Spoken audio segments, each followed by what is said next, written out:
Hello students. तो आज हम बात करेंगे area vector and electric flux की। इलेक्ट्रिक फ्लक्स पे हम बाद में जाएंगे, पहले एरिया वेक्टर को समझ लेते हैं। तो नाम से क्लियर हो गया एरिया के बारे में तो सर हमने पढ़ा था, तो एरिया तो स्केलर होता है।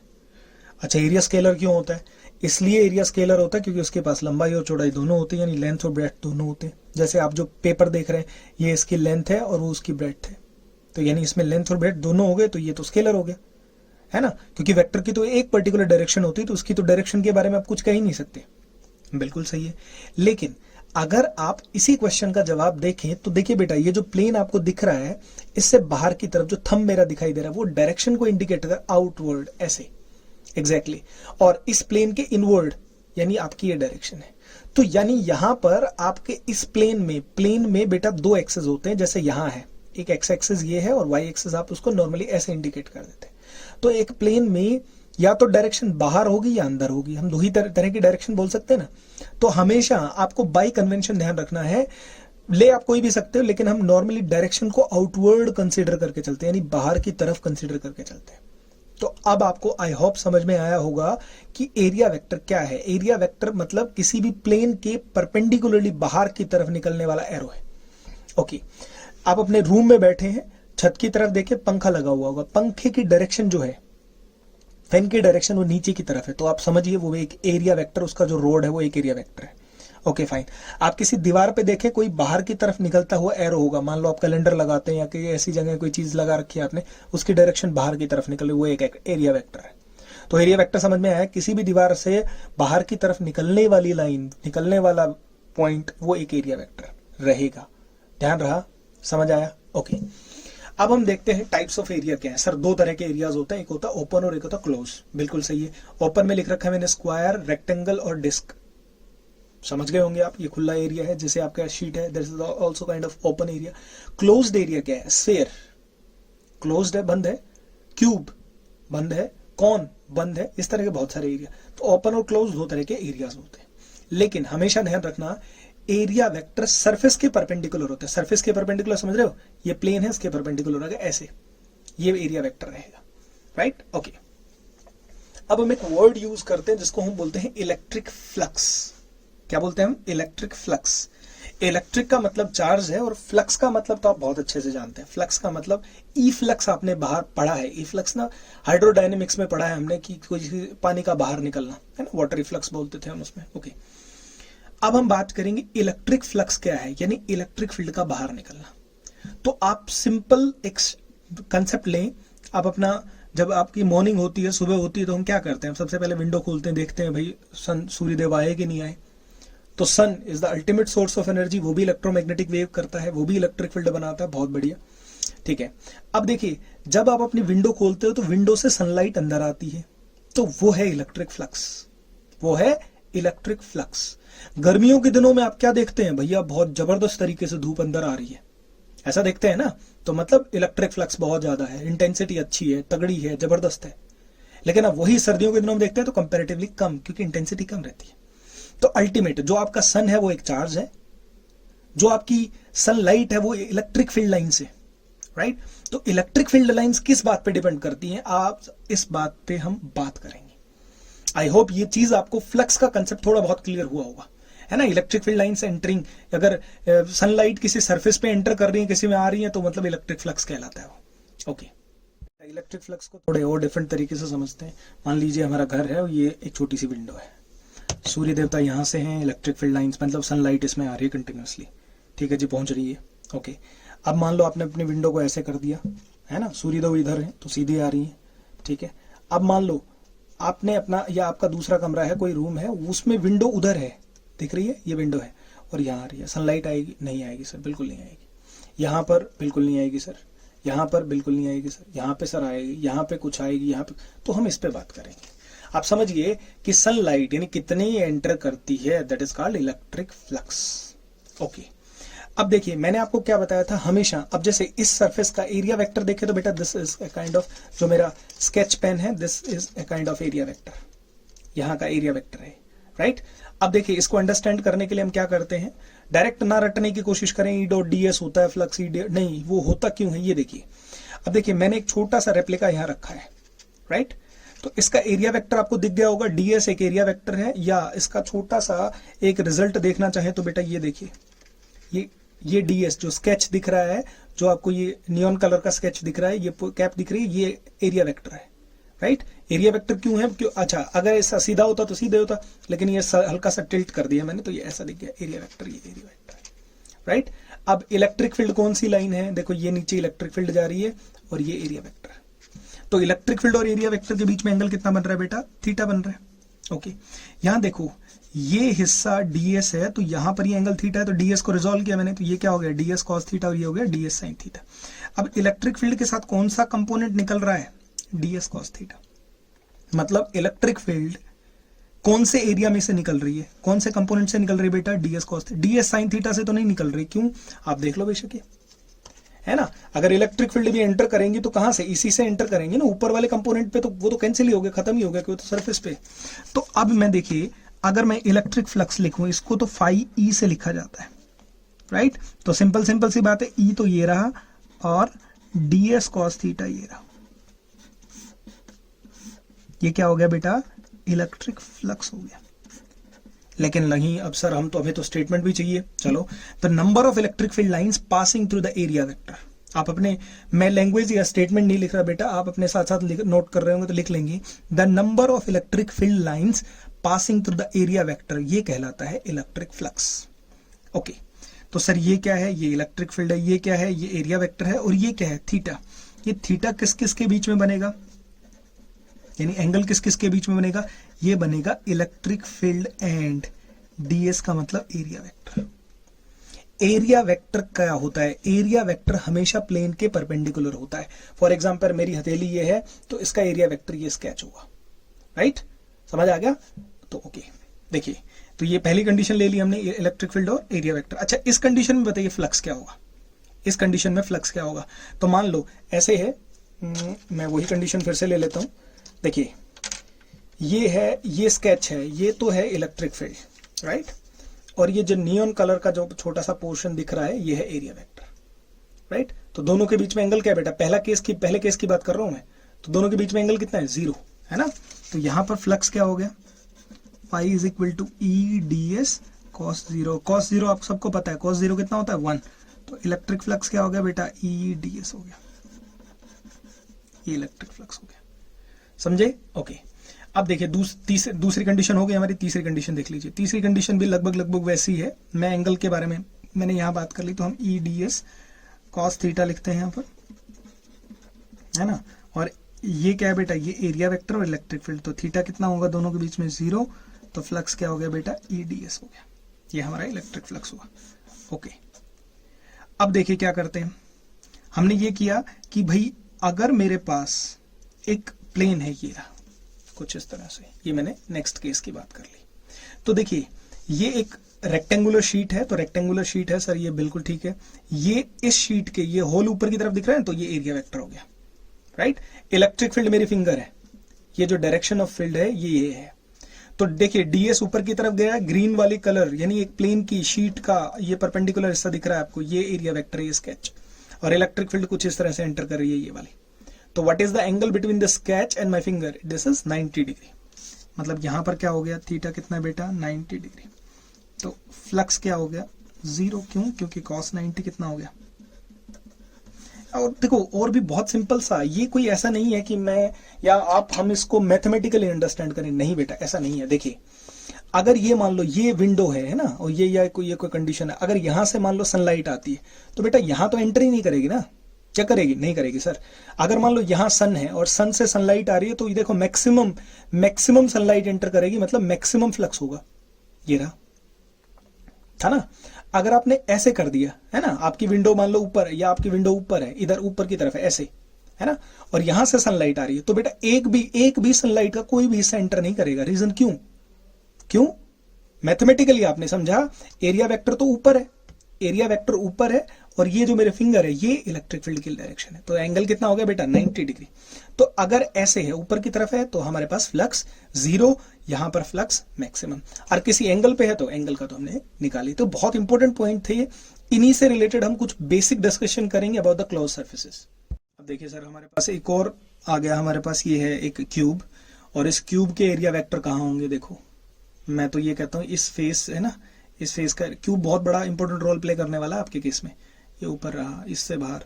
अब जितने आयरन नेल देख रहे हैं आप, ये सब बाहर की तरफ निकल रहे हैं। देखिए देखिए, सब एरिया वेक्टर। तो एरिया वेक्टर से रिलेटेड आपको कोई प्रॉब्लम नहीं आनी चाहिए। एरिया वेक्टर आ गया तो समझो फ्लक्स आ गया, है ना। तो सारे एरिया वेक्टर देखो, जितने भी आयरन नेल आपको दिख रहे हैं, मैं बार बार नहीं बताऊंगा इन चीजों को। देखिए जितने भी नेल दिख रहे हैं वो सब आयरन नेल सब बाहर निकल रहे हैं, मतलब ये सब एरिया वेक्टर है। इस प्लेन के परपेंडिकुलर है ना, ये इस प्लेन के परपेंडिकुलर है, इस प्लेन के परपेंडिकुलर। तो ये सब एरिया वेक्टर्स हैं जो कि रेस्पेक्टिव प्लेन्स के परपेंडिकुलर हैं, राइट। ओके, अब हम इससे रिलेटेड, अच्छा फ्लक्स से रिलेटेड बात की तो कितनी इलेक्ट्रिक फील्ड इसमें पास करती है। जैसा क्वेश्चन आता है, sir what is the flux, है ना, इस पे डिटेल से डिस्कशन करेंगे।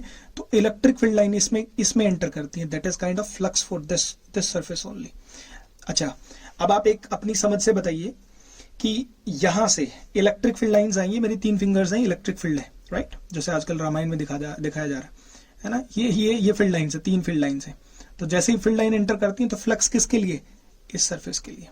अच्छा, इस वाले फेस से ऊपर जो दिख रहा है, क्या इसमें से कोई तीर जा पाया? नहीं जा भी नहीं पाएगा ये। क्यों?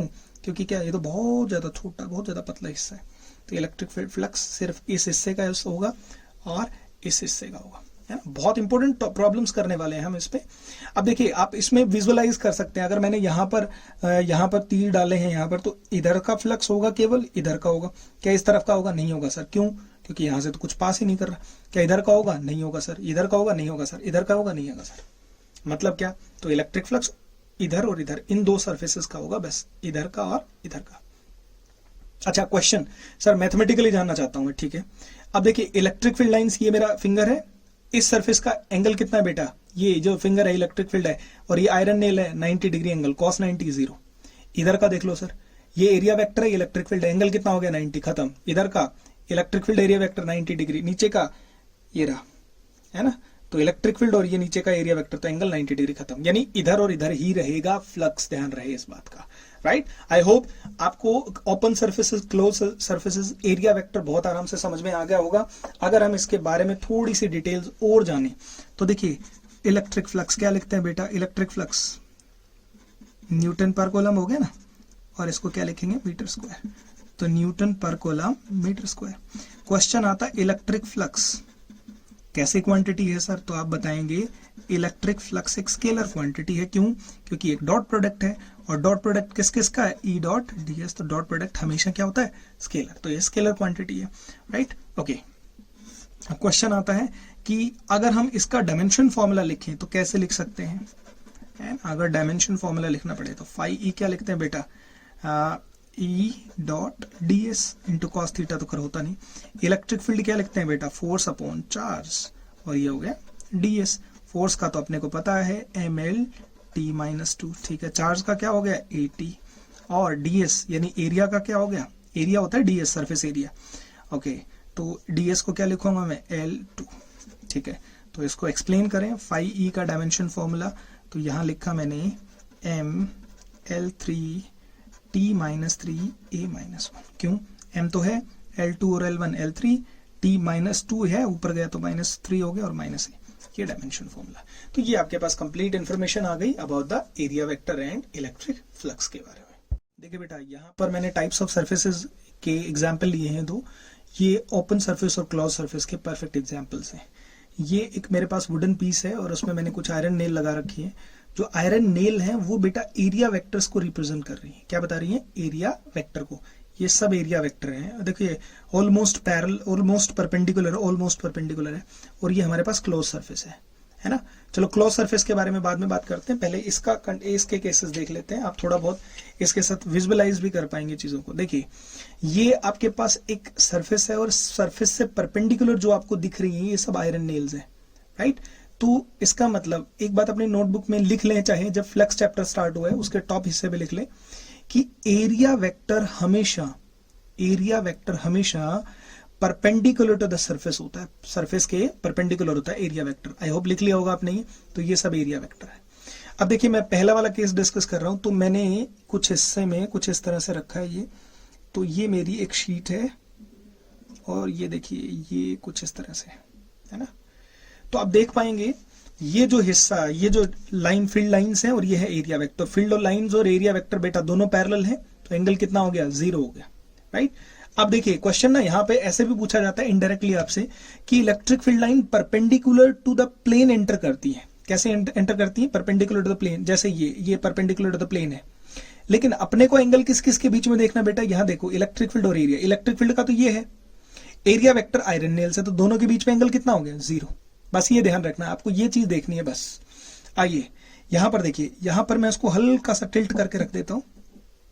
अब देखेंगे आप आयरन नेल की डायरेक्शन किधर है बेटा, ऊपर है ना। ये सरफेस है सर्टेन एंगल पर, ये तो देखो पैरेलल था ना, वहां पर पैरेलल था और यहाँ पर सर्टेन एंगल पर टिल्ट करके रख दिया मैंने। जैसा कि इसमें दिखाया गया, ये हल्का सा टिल्ट करके रखा हुआ तो मैंने कुछ इस तरह से रख दिया। अच्छा आयरन नेल क्या बता रही है, ये सब आयरन नेल क्या बता रही है आपको, आयरन नेल बता रही है सर एरिया वेक्टर की डायरेक्शन, तो ये एरिया वेक्टर है सब, ठीक है। तो ये ds एरिया वेक्टर हो गया और ये इलेक्ट्रिक फील्ड है बेटा। और ये देखिए यहां पर मैंने एंगल लिखा हुआ था वहां पर, और यहां पर एंगल कितना था, cos थीटा। तो cos थीटा का देखो एंगल के साथ कौन सा कंपोनेंट आता है बेटा, cos, और परपेंडिकुलर कौन जाता है, साइन। तो यहां देखिए ये साइन हो गया और ये cos, तो इलेक्ट्रिक फील्ड के साथ कौन आ गया, cos थीटा। तो यहां पर रिजल्ट आ गया था cos theta. I hope clear होगा ये, है ना। यहां पर देखिए ये अगेन एक इंटरेस्टिंग क्वेश्चन पार्ट आ गया। यहां पर फिर से आप विजुअलाइज करेंगे, ये हमारे पास एक शीट आ गई, राइट। ये शीट है एग्जैक्टली सेम, ओके। जो मेरा स्केच है वो एक इलेक्ट्रिक फील्ड है, जो मेरा स्केच है वो एक इलेक्ट्रिक फील्ड है। अच्छा इलेक्ट्रिक फील्ड और इन आयरन नेल्स के बीच में एंगल कितना है बेटा, देख पा रहे होंगे आप, 90 डिग्री का एंगल है। कितना एंगल है, 90 डिग्री, राइट। तो यहां पर फ्लक्स कितना हो गया, 0, क्यों, क्योंकि एक भी फील्ड लाइन पास नहीं हुई इससे, तो राइट। तो ये हमने अब तक एरिया वेक्टर के बारे में पढ़ा, इलेक्ट्रिक फील्ड। जो सबसे इंपॉर्टेंट चीजें हैं वो डिस्कशन कर रहे हैं, क्योंकि ये चैप्टर की डायरेक्शन को डिसाइड करेगा। ओके बेटा, अब आते हैं क्लोज सरफेस पे। तो एक बॉल है, जैसे तैसे मैंने इसमें आयरन नेल घुसा दी है और देखिए इसमें हम एरिया वेक्टर को ढूंढ रहे हैं। तो सर ये तो सिमेट्रिक दिख रहा है, सर कहाँ है एरिया वेक्टर, कहाँ है, तो जहां जहां आपको आयरन नेल दिख रही है। अब देखो ये आयरन नेल आपकी तरफ है तो एरिया वेक्टर है, ये आयरन नेल आपकी तरफ है तो अगर आप इन आयरन नेल्स को पैटर्न को देखें ध्यान से, तो ये आयरन नेल्स ना हमेशा दूर की तरफ भाग रही हैं। और देखिए ध्यान से, ये जो आयरन नेल दिख रही है आपको, ये परपेंडिकुलर टू द सरफेस है। ये कर्व जरूर दिख रहा है, लेकिन आपको ये हिस्सा देखना है, केवल यहाँ ये हिस्सा देखना है, यहाँ ये हिस्सा देखना है। तो ये जितने भी आपके आयरन नेल दिख रहे हैं बेटा, they are all area vectors, और आप इन एरिया वेक्टर्स को कभी भी किधर भी ड्रॉ कर सकते हो। आई होप ये चीजें क्लियर हुई होंगी आपको, गुड। क्वेश्चन स्टार्ट करते हैं। यहाँ कहता है कि एक स्क्वायर फ्रेम है जिसका एज यानी उसकी साइड है 10 सेंटीमीटर, उसको uniform, it is placed with a positive normal making an angle of 60 degree with the uniform electric field. Okay, find the flux of electric field through the surface. Okay जी, बिल्कुल ठीक है। अब यहां देखिए एक स्क्वायर फ्रेम है, यानी आपके पास एक इस तरह का स्क्वायर फ्रेम है, ठीक है। उसकी साइड आपको दे रखी है 10 सेंटीमीटर और उसकी साइड है 10 centimetre. It is placed with positive making an angle of 60 degree with uniform electric field. अब देखिए, अब आपके पास जो साइड है, वो जो डिस्टेंस है वो तो 10 सेंटीमीटर है, यानी एरिया क्या हो गया आपका 10 इंटू 10 यानी 100 सेंटीमीटर स्क्वायर। इसको मीटर में करूंगा तो बेटा क्या करूंगा 10⁻⁻⁴ मीटर स्क्वायर। ओके, हमें तो फ्लक्स चाहिए, तो फ्लक्स होता है electric field into area into cos theta. मैंने आपको क्या बताया था, इलेक्ट्रिक फील्ड और एरिया वेक्टर के बीच में एंगल बनता है बेटा हमेशा। ओके, तो इलेक्ट्रिक फील्ड भी दे रखा है हमारे पास, कितना है 20 वोल्ट पर मीटर। लेकिन अब ध्यान दें, यहां पर जो एंगल बना है ना, वो किस किस के बीच में बना है बेटा, it is placed with positive normal making an angle 60 degree with uniform electric field. मतलब बिल्कुल सही है, आपका थीटा इलेक्ट्रिक फील्ड 60 डिग्री किस किस के बीच में है, इलेक्ट्रिक फील्ड एंड नॉर्मल का मतलब तो आप समझते ही हो, है ना। नॉर्मल क्या है बेटा, एरिया वेक्टर है ना, एरिया वेक्टर है ना उस प्लेन की। तो फ्लक्स तो बहुत आराम से निकाल लेंगे हम। फ्लक्स क्या हो गया, ई ए कॉस 60 डिग्री, ठीक है। इलेक्ट्रिक फील्ड कितना बेटा 20, एरिया होगा 100 इंटू 10⁻⁻⁴ और cos 60 यानी 1/2। 10 पे गया, फ्लक्स क्या हो गया बेटा 1000 इंटू 10⁻⁻⁴ यानी 10⁻⁻1। फ्लक्स की यूनिट न्यूटन पर कूलम मीटर स्क्वायर, है ना, यानी 1/10 भी 0.1 भी लिख सकते हैं। ये आपकी अपनी अप्रोच है। यहां तक मेरे हिसाब से आपको कोई प्रॉब्लम नहीं है, ठीक है। अब इसका सेकंड पोर्शन देख लेते हैं। क्या कहता है सेकंड पोर्शन, इसका सेकंड पार्ट क्या कहता है, what will be the electric flux if angle between the plane of the square and electric field is theta. देखिए सब कुछ सेम है, यहाँ एंगल बदल गया, इसलिए मैंने डिफरेंट क्वेश्चन दिया आपको। आप इस क्वेश्चन को ध्यान से पढ़ें एक बार फिर से। एंगल नॉर्मली कहाँ होता है, मैंने ऊपर हिंदी में भी लिख रखा है, एंगल बेटा इलेक्ट्रिक फील्ड और एरिया वेक्टर के बीच में होता है, इलेक्ट्रिक फील्ड और एरिया वेक्टर के बीच में। अब इससे पहले वाले केस में एंगल कितना था, 60 डिग्री था। ओके, यहां पर कहता है किस किस के बीच में है, electric angle between the plane of the square. अब देखो ये आपके पास जो है ये स्क्वायर है एक, राइट, इस स्क्वायर का प्लेन एरिया वेक्टर, इसका एरिया वेक्टर तो ये हो गया, angle between the plane of the square and electric field. Okay, तो प्लेन नीचे वाला है, एरिया वेक्टर ये हो गया और इलेक्ट्रिक फील्ड ये हो गया। जो मेरी फिंगर है, या मैं कोई दूसरा स्केच ले लेता हूं और आप देखेंगे ये जो ग्रीन कलर का दूसरा ग्रीन, ये ले लेते हैं, ये जो वॉयलेट या पर्पल कलर का जो स्केच है आपका, ये देखिए कुछ ऐसा है। तो यहां पे मैंने 3 चीजें इंडिकेट की हैं बेटा। देखो प्लेन नीचे वाला पेपर है, ये जो ग्रीन जो पार्ट दिख रहा है ये क्या है बेटा, एरिया वेक्टर है, और ये इलेक्ट्रिक फील्ड है। एक बात हमेशा ध्यान रखिए, एरिया वेक्टर और इलेक्ट्रिक फील्ड देखिए हमेशा ये परपेंडिकुलर है ना, प्लेन एरिया वेक्टर और प्लेन परपेंडिकुलर है। यहां पर कौन से एंगल की बात कर रहे हैं, यहां कहता है what will be the electric flux if angle electric किस किस के बीच में, plane of the square, plane of the square, this sheet is the plane of the square, and electric field के बीच में दिस इज इलेक्ट्रिक फील्ड। ये कितना बेटा, 60 डिग्री है। लेकिन हमें किस किस के बीच का एंगल चाहिए, हमें इलेक्ट्रिक फील्ड और एरिया वेक्टर के बीच का एंगल चाहिए। तो एरिया वेक्टर तो ये है और इलेक्ट्रिक फील्ड ये, तो कितना बच गया, ये 60 ये हो गया, यानी ये कितना बच गया, 30 बच गया। तो हमारे पास जो कंसिडरेबल एंगल है यहां पर कितना है बेटा, 30 डिग्री। ये बात आप ध्यान रखना। आई होप आपको समझ में आ गई होगी ये बात। हमेशा एरिया वेक्टर और इलेक्ट्रिक फील्ड के बीच में एंगल बनता है हमेशा, लेकिन यहां दे नहीं रखा बेटा, यहां प्लेन के साथ एंगल दे रखा है, यानी इस पेपर के साथ एंगल दे रखा था इलेक्ट्रिक फील्ड का ये वाला, ठीक है। लेकिन हमें तो पता है प्लेन और plain paper and area vector is perpendicular, तो हमने 90 में से घटा लिया उसको, ठीक है। अब फ्लक्स क्या हो गया हमारा, EA cos और 30 हो गया। तो इलेक्ट्रिक फील्ड पता है आपको 20, बिल्कुल ठीक है। एरिया वेक्टर भी पता है, एरिया भी पता है 100 इंटू 10⁻⁻4 इंटू cos 30 इज √3/2। 10 पे गया बेटा, तो ये आ गया √3 इंटू 10⁻⁻1 न्यूटन पर कॉलम मीटर स्क्वायर। ये आपका आंसर है, राइट।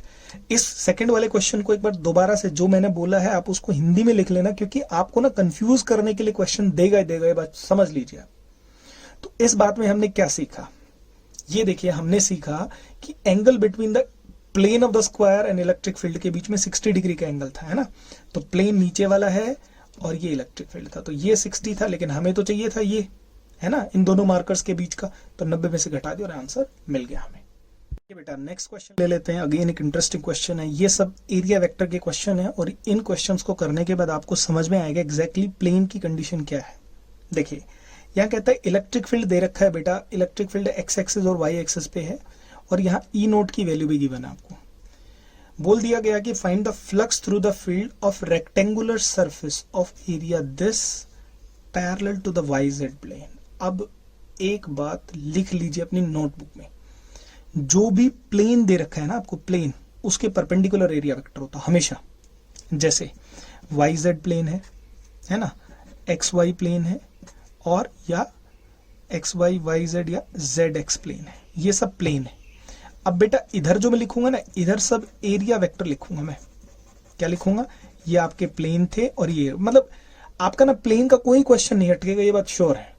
तो वाई जेड प्लेन है तो एरिया वेक्टर कौन से एक्सिस पे होगा बेटा, एक्स एक्सिस पे होगा, है ना। एक्स वाई प्लेन है तो एरिया वेक्टर क्या होगा, वाई एक्सिस पे होगा, बिल्कुल ठीक है। और जेड एक्स प्लेन है तो एरिया वेक्टर किधर होगा, वाई एक्सिस पे होगा। परपेंडिकुलर टू द प्लेन होता है हमेशा, तो परपेंडिकुलर टू द प्लेन तो समझ ही गए होंगे आप, ओके।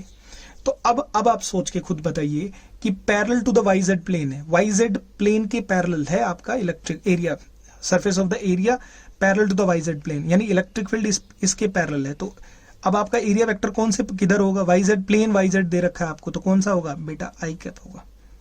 एरिया वेक्टर किधर होगा, आई कैप के अकॉर्डिंग होगा। मेरे हिसाब से क्लियर हो गया हुआ है, वाई जेड मतलब एक्स एक्सिस, एक्स एक्सिस मतलब आई कैप, ओके। तो इलेक्ट्रिक फ्लक्स तो देख ही लेते हैं हम। इलेक्ट्रिक फील्ड क्या है बेटा, ये रहा, हाँ दिस इज वेक्टर, तो E डॉट ए है ना। ओके, E कितना है बेटा आपका 3/5 into 2 into 10⁻³ I cap plus 4/5 into 2 into 10⁻³ area vector मिल गया ना अपने को, तो अब तो 0.2 आई कैप। देखिए यहाँ पर ना आपको एक रिजल्ट दिया गया था 3/5 ई नोट, 4/5 ई नोट, मैंने ई नोट की वैल्यू यहाँ सब्सटीट्यूट कर दी, तो आई होप आपको क्लियर हो गया होगा। अब देखो आई डॉट आई 1 होगा बेटा, इसके अलावा सब कुछ 0 होगा, है ना। तो आपको आई डॉट आई करना है, तो 5e कितना आ गया हमारा 3/5 इंटू 2 इंटू 10⁻³ इंटू 0.2, ठीक है। ओके, अब अगर इसका डेसिमल हटाएं तो ये बन गया हमारा, तो ये बन गया 12/5 अपॉन यानी 10⁻² न्यूटन पर coulomb metre square. I hope आपका क्लियर होगा, ये इतना फ्लक्स है। जो पॉइंट बताए थे यही पॉइंट आपको अगले न्यूमेरिकल में भी मिलने वाले हैं। देखिए बेटा एक और क्वेश्चन है, कहता है electric field is given by E is equal to 8 I cap 4 J cap and 3 K cap. Find the electric flux through the surface of 100 units in XY plane. Okay, electric field पहला part कर रहा हूँ बेटा मैं। Electric field दे दिया आपको 8 I cap plus 4 J cap plus 3 K cap. अच्छा, area भी दे रखा है 100 यूनिट्स है, 100 यूनिट्स। लेकिन हमें तो क्या चाहिए, हमें तो एरिया वेक्टर चाहिए। पहला क्वेश्चन, प्लेन कौन सा दे रखा है बेटा, XY प्लेन है, तो एरिया वेक्टर किधर होगा, Z, मतलब 100 के कैप। कोई प्रॉब्लम नहीं है इस बात में। फ्लक्स निकाल लेते हैं बेटा, क्या आया E डॉट ए, है ना। तो देखिए क्या करेंगे, 8 I cap plus 4 J cap plus 3 K cap, और यहाँ क्या लिखूंगा 100 के कैप। के डॉट के ही 1 होगा, बाकी तो सब 0 हो जाएगा। तो 100 इंटू 3 यानी 300 यूनिट्स, जो भी इसकी यूनिट है ना, क्योंकि अपने को तो ऐसा ही सिस्टम वगैरह तो कुछ दे नहीं रखा अभी तो इतने यूनिट्स आपका फ्लक्स होगा। देखिए बेटा अभी ना सेकंड और थर्ड क्वेश्चन में आपको सॉल्व करने के लिए दे रहा हूं, और यही बात मैंने यहां पर भी बताई थी आपको। बहुत आराम से क्वेश्चन सॉल्व कर सकते हैं, कोई प्रॉब्लम नहीं आएगी फॉर श्योर। अच्छे से सॉल्व करें इसको और इसके आंसर्स को चेक करके देख लें कितना आ रहा है। वैसे इससे पहले वाले क्वेश्चन में आपको हिंट दे दिया गया था, आप आराम से उसको सॉल्व कर सकते हैं। देखिए बेटा ऊपर वाला जो क्वेश्चन आपने अभी सॉल्व किया है ना, एक पहला वाला पार्ट मैंने सॉल्व कर दिया, सेकंड थर्ड आप कर ही लेंगे। बिल्कुल सेम क्वेश्चन आपको एनसीईआरटी एक्सरसाइज का 1.15 सॉल्व करना है आपको, और बिल्कुल आइडेंटिकल 1.16 क्वेश्चन है। तो एनसीईआरटी का 1.15, 1.16 इन क्वेश्चंस को सॉल्व करें। अब तक जो आपने क्वेश्चंस देखे हैं बेटा वो एग्जैक्टली एनसीईआरटी के ही रेप्लिकास थे, उसी तरह के क्वेश्चंस थे, बट थोड़े से मॉडिफाई कर दिए थे मैंने, थोड़े से कॉम्प्लिकेट कर दिए थे। इन दो क्वेश्चंस को सॉल्व करोगे तो आई एम वेरी श्योर कि आपको एरिया वेक्टर या प्लेन से रिलेटेड कोई विशेष प्रॉब्लम नहीं आने वाली as far as electric flux is concern.